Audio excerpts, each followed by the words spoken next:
കാലടി സംസ്കൃത സർവകലാശാലയിലെ VC Ciza തോമസിനെതിരായ SFI പ്രതിഷേധത്തിൽ സംസ്ഥാന പോലീസ് മേധാവിയെ ഗവർണർ വിളിച്ചുവരുത്തിയത് വിവാദത്തിൽ. സർക്കാരിനെ മറികടന്ന് ഗവർണർ നടത്തിയ ഇടപെടലിനെതിരെ വിമർശനം കടുപ്പിക്കുകയാണ് പ്രതിപക്ഷം.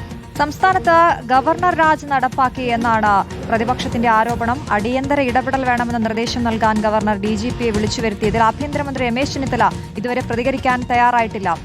റോഷി പാൽ വിവരങ്ങളുമായി ചേരുന്നു. റോഷി, ഇനി ഏത് രീതിയിലാണ് ഇക്കാര്യങ്ങൾ മുന്നോട്ട് പോകുന്നത്? പ്രതിപക്ഷം വലിയ എതിർപ്പുമായി വന്നിട്ടുണ്ടല്ലോ രംഗത്ത്. അശ്വതി, ഇത് വലിയ ആയുധമാക്കി തന്നെയാണ് പ്രതിപക്ഷം മുന്നോട്ട് പോകുന്നത്. കാരണം സംസ്ഥാനത്ത് ഗവർണറുടെ നിയന്ത്രണത്തിലേക്ക് ഭരണം പോകുന്നു എന്ന വിമർശനമാണ് പ്രതിപക്ഷം ഉയർത്തുന്നത്. കാരണം പോലീസ് മേധാവി രാവണ ചന്ദ്രശേഖരനെ ഗവർണർ വിളിച്ചു വരുത്തിക്കൊണ്ട് സിസ തോമസിനെതിരെ പ്രതിഷേധിച്ച, സിസ തോമസിനെ ആക്രമിച്ച കേസിൽ കടുത്ത നടപടി വേണമെന്ന് നിർദ്ദേശിച്ചു.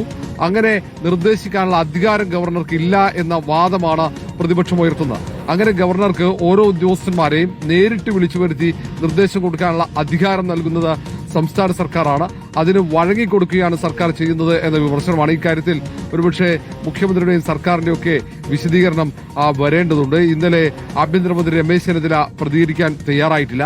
വിവാദമായി വളരുമ്പോൾ സ്വാഭാവികമായി ഇന്നത്തെ മുഖ്യമന്ത്രി മന്ത്രിസഭാ യോഗത്തിന് ശേഷമുള്ള വാർത്താ സമ്മേളനത്തിൽ മറുപടി നൽകുമെന്നാണ് പ്രതീക്ഷ. പ്രതിപക്ഷമാണെങ്കിൽ ഇത് മുഖ്യമന്ത്രി ഗവർണർക്ക് വഴങ്ങിക്കൊടുക്കുന്നതിന്റെ ഉദാഹരണമായി ചൂണ്ടിക്കാട്ടുന്നുമുണ്ട്. സിസ തോമസിന്റെ വിഷയം നേരത്തെ തന്നെ ഇത്തരം വിഷയങ്ങളിൽ മുൻ സർക്കാർ സ്വീകരിച്ച നിലപാടാണ് ഏറ്റവും കൃത്യമായ നിലപാട് എന്നുകൂടി പ്രതിപക്ഷം ചൂണ്ടിക്കാട്ടുന്നുണ്ട്. ശരി റോഷി.